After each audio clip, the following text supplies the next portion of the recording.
The Life Divine by Aurobindo.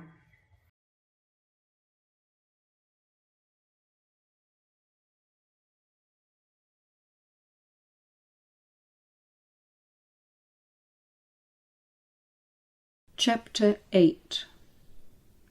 The Methods of Vedantic Knowledge.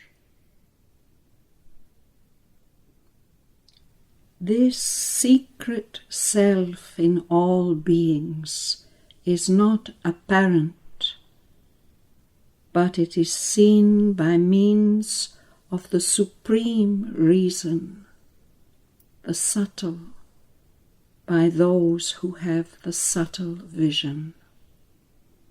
Katha Upanishad.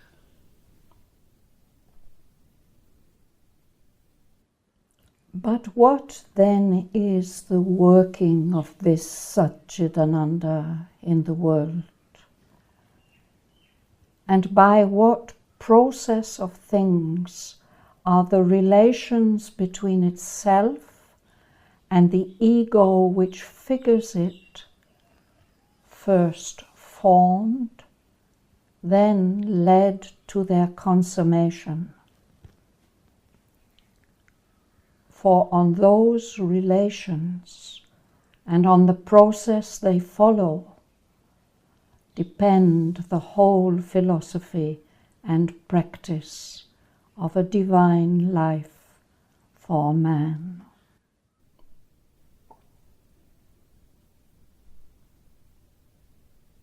We arrive at the conception and at the knowledge of a divine existence by exceeding the evidence of the senses and piercing beyond the walls of the physical mind. So long as we confine ourselves to sense evidence and the physical consciousness, we can conceive nothing and know nothing except the material world and its phenomena. But certain faculties in us enable our mentality to arrive at conceptions which we may indeed deduce by ratiocination or by imaginative variation from the facts of the physical world as we see them, but which are not warranted by any purely physical data or any physical experience. The first of these instruments is the pure reason. Human reason has a double action: mixed or dependent, pure or sovereign. Reason accepts a mixed action when it confines itself to the circle of our sensible experience, admits its law as the final truth, and concerns itself only with the study of phenomenon, that is to say, with the appearances of things in their relations, processes, and utilities. This rational action is incapable of knowing what is. It only knows what appears to be. It has no plummet by which it can sound the depths of being. It can only survey the field of becoming. Reason, on the other hand, asserts its pure action when, accepting our sensible experiences as a starting point, but refusing to be limited by them, it goes behind, judges, works in its own right, and strives to arrive at general and unalterable concepts, which attach themselves not to the appearances of things, but to that which stands behind their appearances. It may arrive at its result by direct judgment, passing immediately from the appearance to that which stands behind it. And in that case, the concept arrived at may seem to be a result of the sensible experience and dependent upon it, though it is really a perception of reason working in its own right. But the perceptions of the pure reason may also, and this is their more characteristic action, use the experience from which they start as a mere excuse and leave it far behind before they arrive at their result, so far that the result may seem the direct contrary of that which our sensible experience wishes to dictate to us. This movement is legitimate and indispensable, because our normal experience not only covers only a small part of universal fact, but even in the limits of its own field uses instruments that are defective and gives us false weights and measures. It must be exceeded, put away to a distance, and its insistences often denied if we are to arrive at more adequate conceptions of the truth of things. To correct the errors of the sense mind by the use of reason is one of the most valuable powers developed by man, and the chief cause of his superiority among terrestrial beings.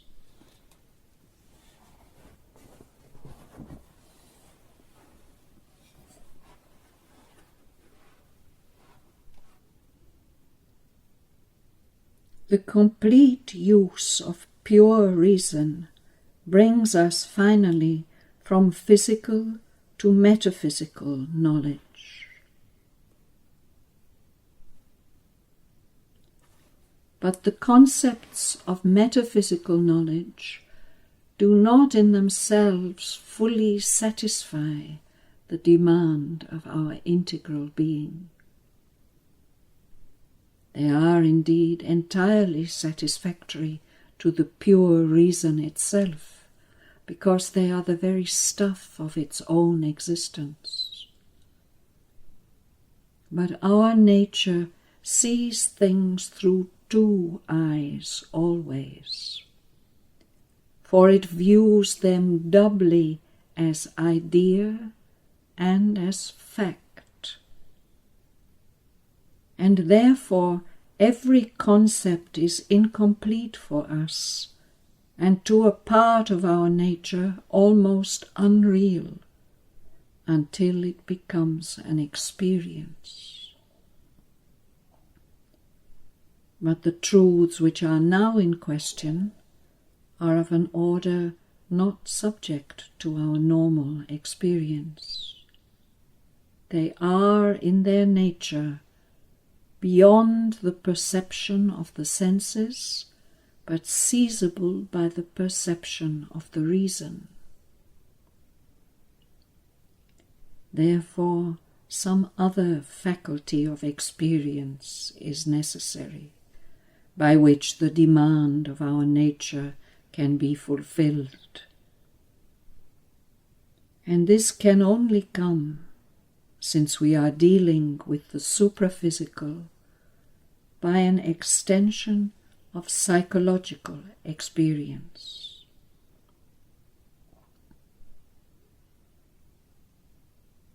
In a sense, all our experience is psychological, since even what we receive by the senses has no meaning or value to us till it is translated into the terms of the sense mind, the manas of Indian philosophical terminology.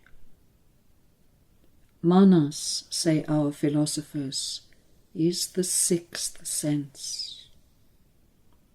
But we may even say that it is the only sense, and that the others, vision, hearing, touch, smell, taste, are merely specializations of the sense mind, which, although it normally uses the sense organs for the basis of its experience, yet exceeds them and is capable of a direct experience proper to its own inherent action.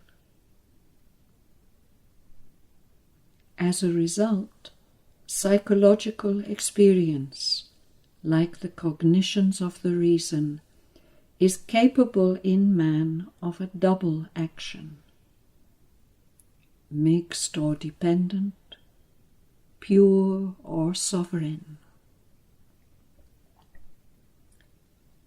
Its mixed action takes place usually when the mind seeks to become aware of the external world, the object. The pure action when it seeks to become aware of itself, the subject.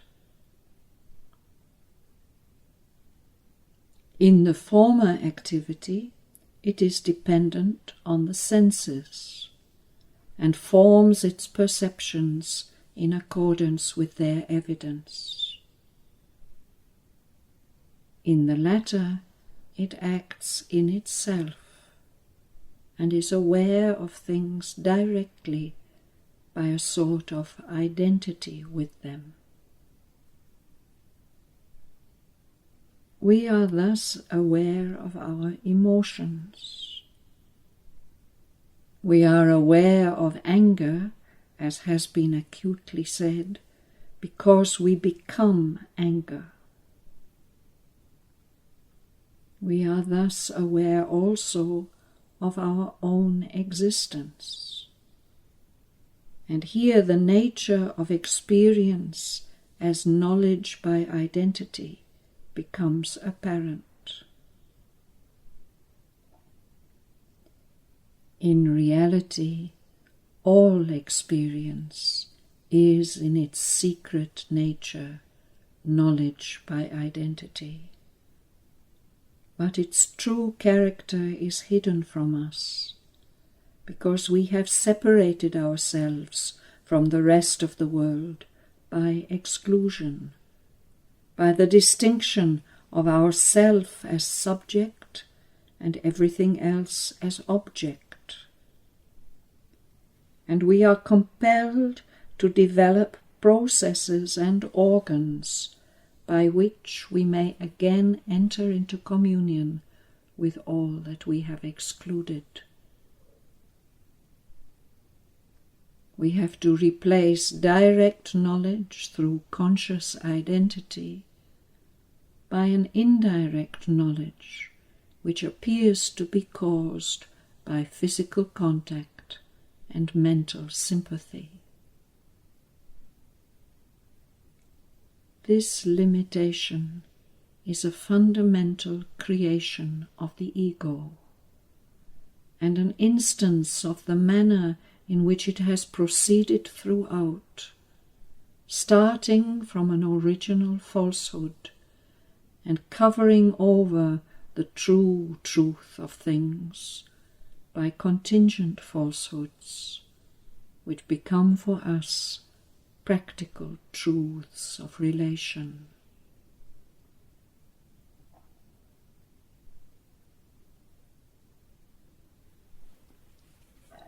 From this nature of mental and sense knowledge as it is at present organized in us, it follows that there is no inevitable necessity in our existing limitations. They are the result of an evolution in which mind has accustomed itself to depend upon certain physiological functionings and their reactions as its normal means of entering into relation with the material universe. Therefore, although it is the rule that when we seek to become aware of the external world, we have to do so indirectly through the sense organs and can experience only so much of the truth about things and men as the senses convey to us. Yet this rule is merely the regularity of a dominant habit.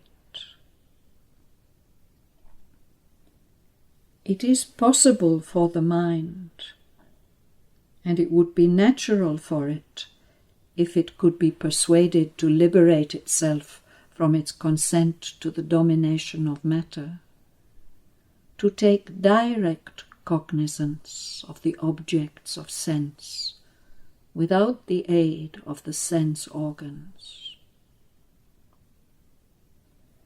This is what happens in experiments of hypnosis and cognate psychological phenomena.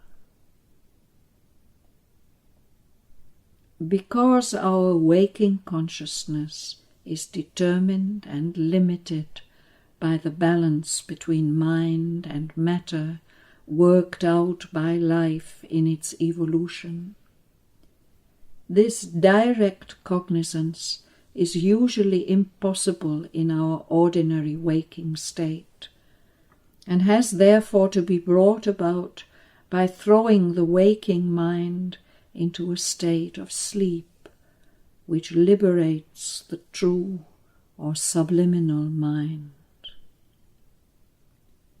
Mind is then able to assert its true character as the one and all-sufficient sense, and free to apply to the objects of sense its pure and sovereign instead of its mixed and dependent action. Nor is this extension of faculty really impossible, but only more difficult in our waking state, as is known to all who have been able to go far enough in certain paths of psychological experiment.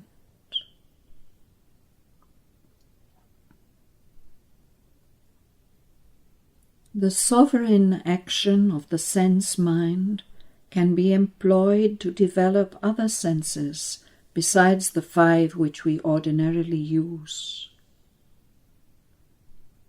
For instance, it is possible to develop the power of appreciating accurately without physical means the weight of an object which we hold in our hands. Here the sense of contact and pressure is merely used as a starting point, just as the data of sense experience are used by the pure reason.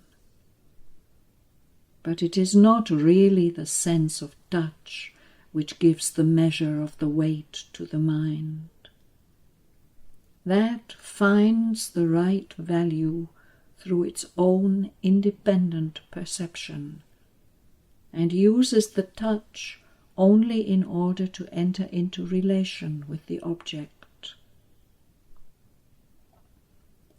And as with the pure reason, so with the sense mind. The sense experience can be used as a mere first point, from which it proceeds to a knowledge that has nothing to do with the sense organs, and often contradicts their evidence. nor is the extension of faculty confined only to outsides and superficies. It is possible, once we have entered by any of the senses into relation with an external object, so to apply the manas as to become aware of the contents of the object. For example, to receive or to perceive the thoughts or feelings of others, without aid from their utterance, gesture, action, or facial expressions, and even in contradiction of these always partial and often misleading data.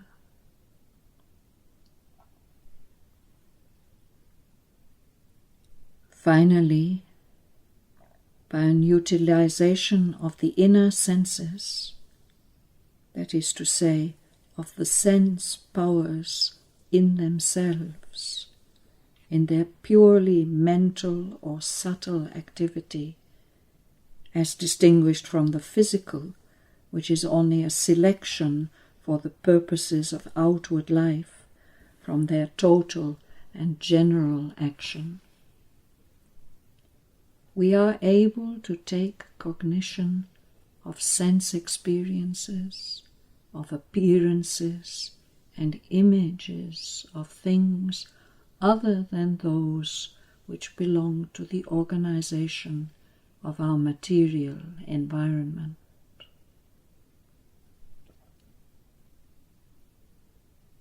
All these extensions of faculty, though received with hesitation and incredulity by the physical mind, because they are abnormal to the habitual scheme of our ordinary life and experience, difficult to set in action, still more difficult to systematize so as to be able to make of them an orderly and serviceable set of instruments, must yet be admitted, since they are the invariable result of any attempt to enlarge the field of our superficially active consciousness, whether by some kind of untaught effort and casual ill-ordered effect, or by a scientific and well-regulated practice.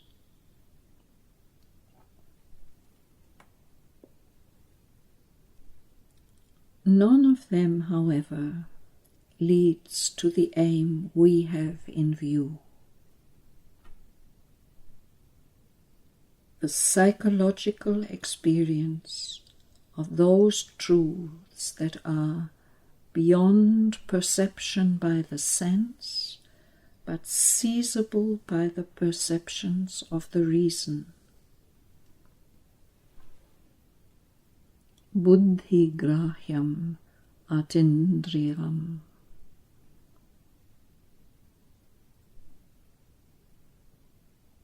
They give us only a larger field of phenomena and more effective means for the observation of phenomena.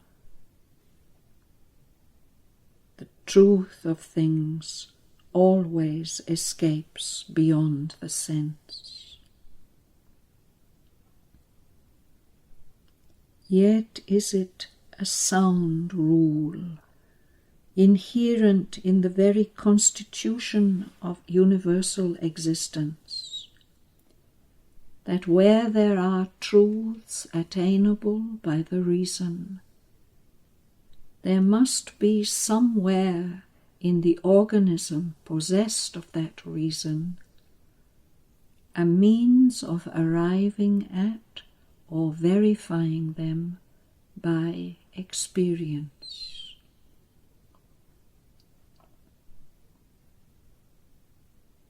The one means we have left in our mentality is an extension of that form of knowledge by identity which gives us the awareness of our own existence.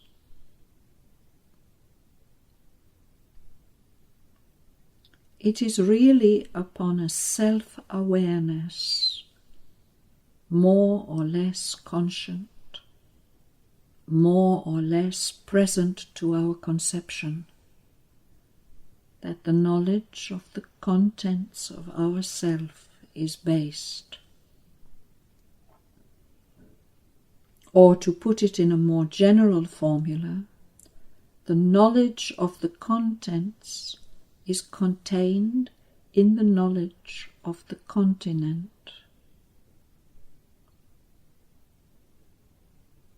If then we can extend our faculty of mental self-awareness to awareness of the self beyond and outside us, Atman or Brahman of the Upanishads, we may become possessors in experience of the truths which form the contents of the Atman or Brahman in the universe.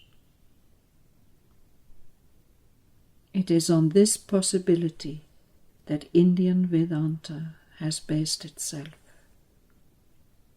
It has sought through knowledge of the self the knowledge of the universe.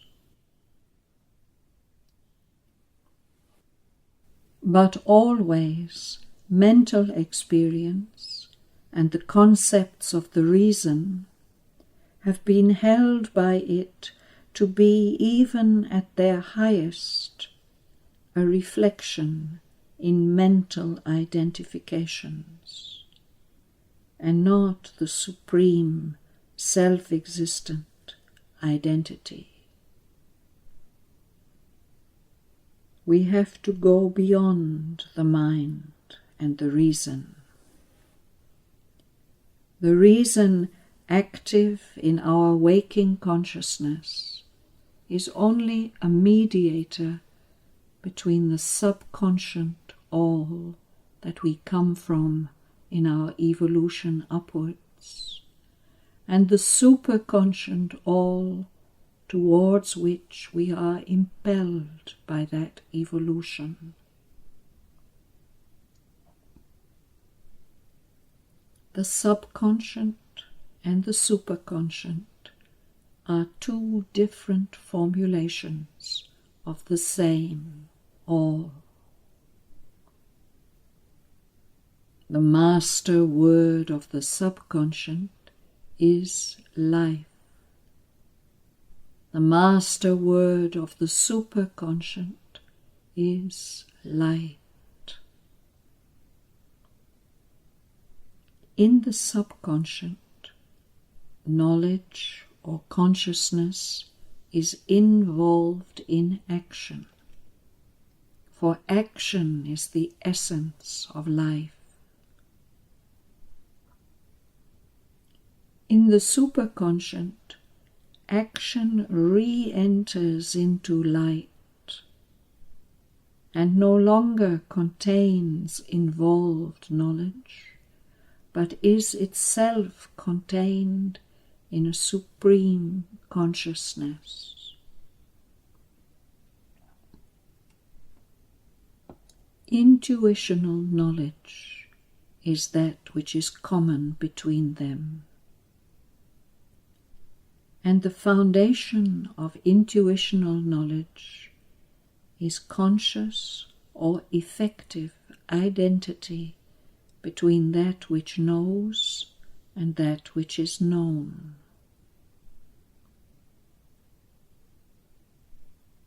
It is that state of common self-existence in which the knower and the known are one through knowledge. But in the subconscious, the intuition manifests itself in the action, in effectivity, and the knowledge or conscious identity is either entirely or more or less concealed in the action. In the superconscient, on the contrary, light being the law and the principle, the intuition manifests itself in its true nature as knowledge emerging out of conscious identity. And effectivity of action is rather the accompaniment or necessary consequent, and no longer masks as the primary fact.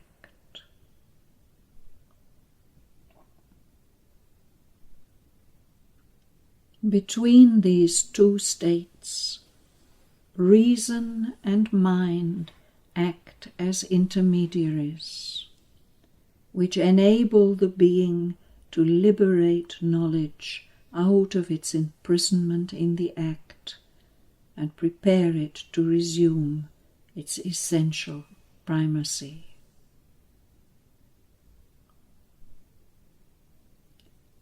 When the self-awareness in the mind, applied both to continent and content, to own self and other self, exalts itself into the luminous self-manifest identity, the reason also converts itself into the form of the self-luminous intuitional knowledge. This is the highest possible state of our knowledge, when mind fulfills itself in the supramental.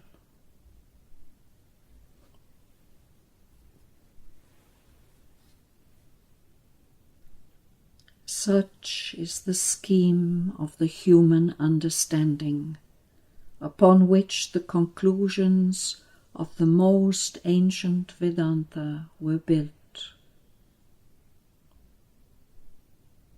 To develop the results arrived at on this foundation by the ancient sages is not my object, but it is necessary to pass briefly in review some of their principal conclusions, so far as they affect the problem of the divine life, with which alone we are at present concerned.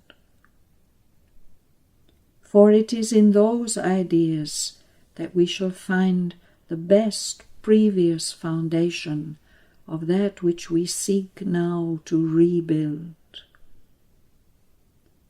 And although, as with all knowledge, old expression has to be replaced to a certain extent by new expression suited to a later mentality, and old light has to merge itself into new light as dawn succeeds dawn, yet it is with the old treasure as our initial capital, or so much of it as we can recover, that we shall most advantageously proceed to accumulate the largest gains in our new commerce with the ever-changeless and ever-changing infinite.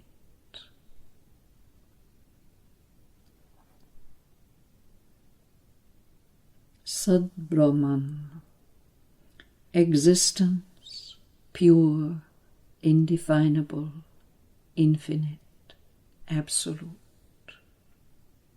is the last concept at which Vedantic analysis arrives in its view of the universe. The fundamental reality which Vedantic experience discovers behind all the movement and formation which constitute the apparent reality. It is obvious that when we posit this conception, we go entirely beyond what our ordinary consciousness, our normal experience, contains or warrants. The senses and sense mind know nothing whatever about any pure or absolute existence.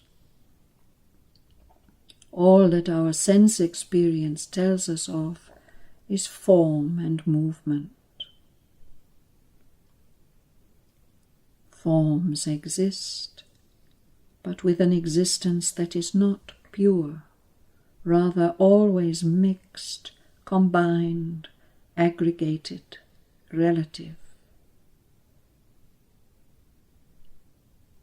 When we go within ourselves, we may get rid of precise form, but we cannot get rid of movement, of change. Motion of matter in space, motion of change in time, seem to be the condition of existence. We may say, indeed, if we like, that this is existence, and that the idea of existence in itself corresponds to no discoverable reality. At the most, in the phenomenon of self-awareness or behind it, we get sometimes a glimpse of something immovable and immutable, something that we vaguely perceive or imagine that we are beyond all life and death, beyond all change and formation and action. Here is the one door in us that sometimes swings open upon the splendor of a truth beyond, and before it shuts again, allows a ray to touch us.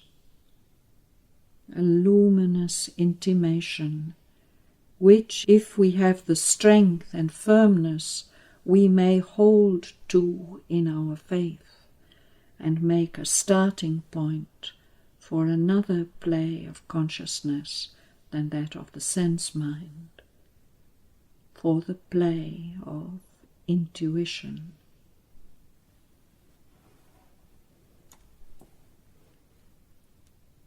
For if we examine carefully, we shall find that intuition is our first teacher. Intuition always stands veiled behind our mental operations. Intuition brings to man those brilliant messages from the unknown, which are the beginning of his higher knowledge. Reason only comes in afterwards to see what profit it can have of the shining harvest. Intuition gives us that idea of something behind and beyond all that we know and seem to be, which pursues man always in contradiction of his lower reason and all his normal experience, and impels him to formulate that formless perception in the more positive ideas of God, immortality, heaven, and the rest, by which we strive to express it to the mind. For intuition is as strong as nature herself, from whose very soul it has sprung, and cares nothing for the contradictions of reason or the denials of experience. It knows what is because it is. Because itself it is of that and has come from that, and will not yield it to the judgment of what merely becomes and appears. What intuition tells us of is not so much existence as the existent, for it proceeds from that one point of light in us which gives it its advantage, that sometimes opened door in our own self-awareness. Ancient Vedanta seized this message of the intuition and formulated it in the three great declarations of the Upanishads. I am He. Thou art that, O Svetaketu. All this is the Brahman. This self is the Brahman.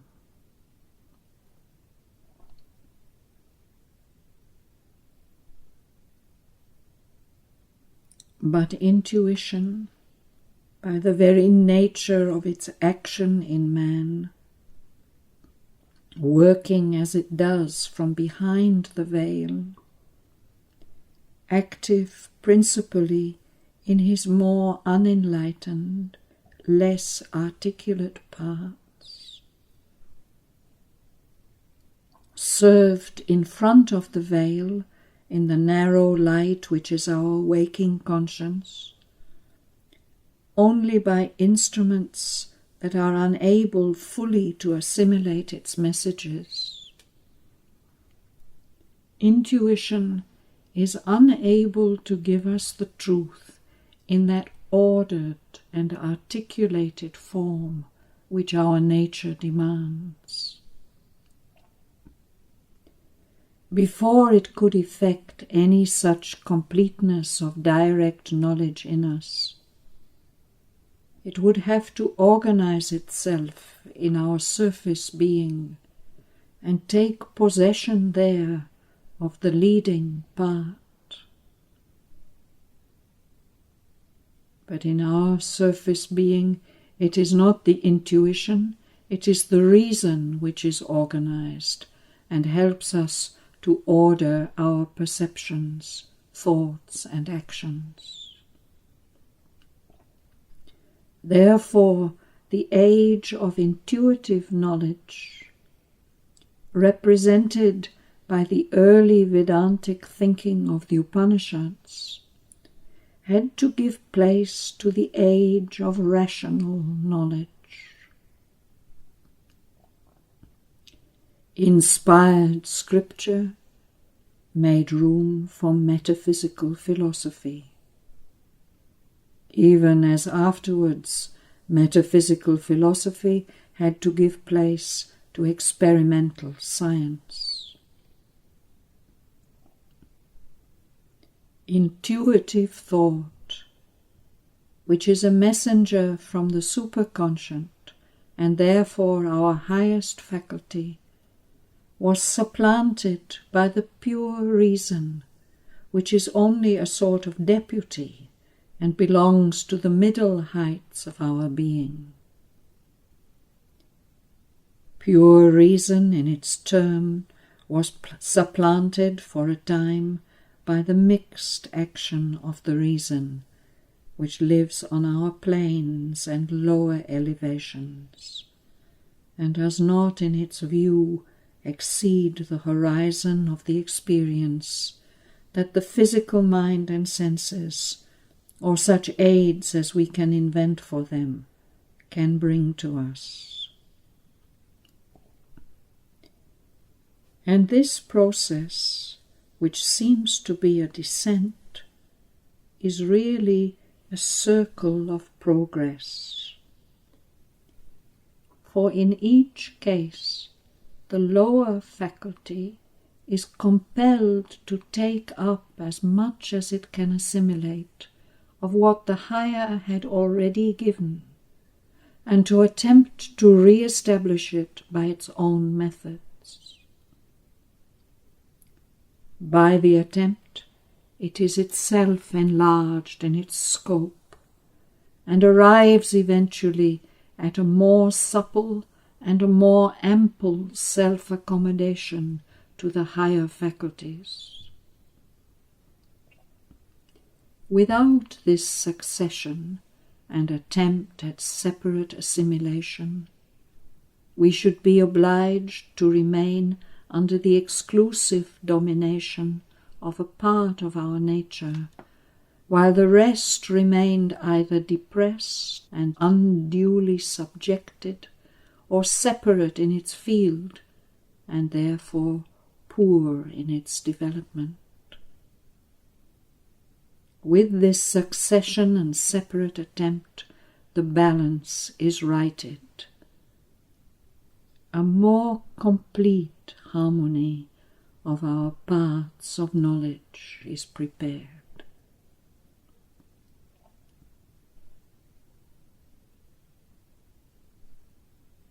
We see this succession in the Upanishads and the subsequent Indian philosophies.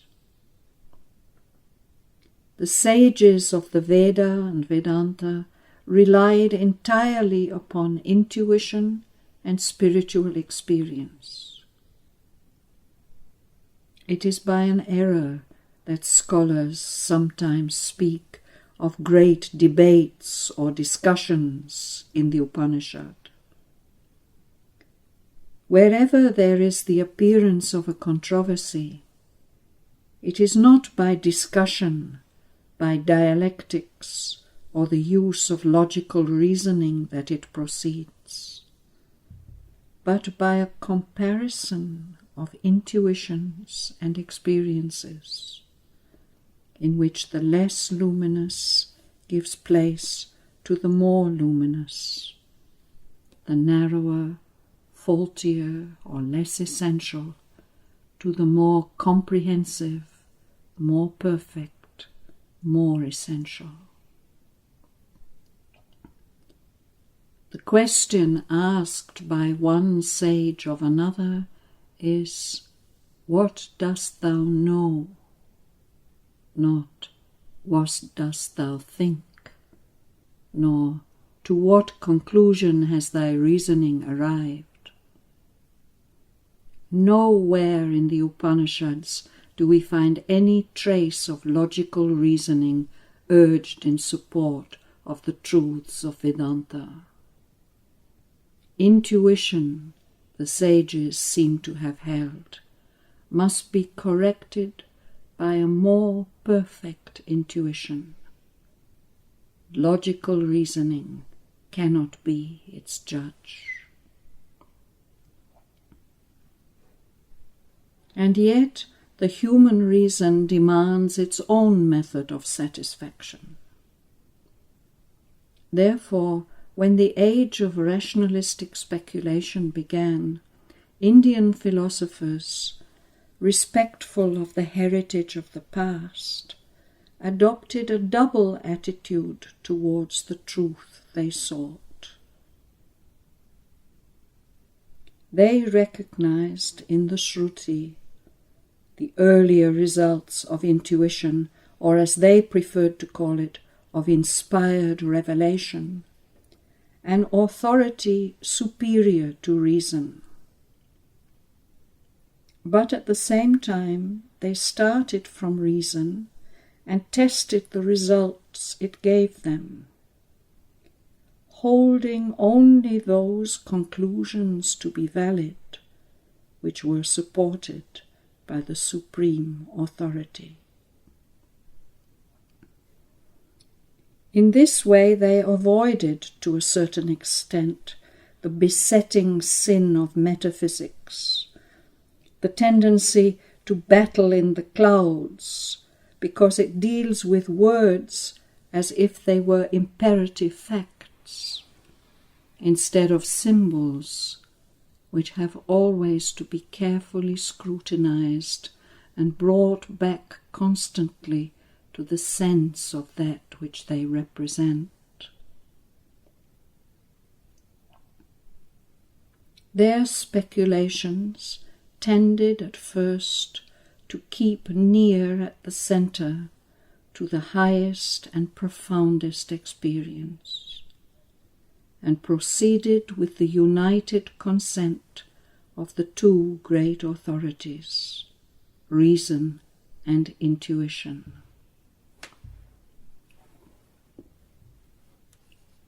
Nevertheless, the natural trend of reason to assert its own supremacy triumphed in effect over the theory of its subordination.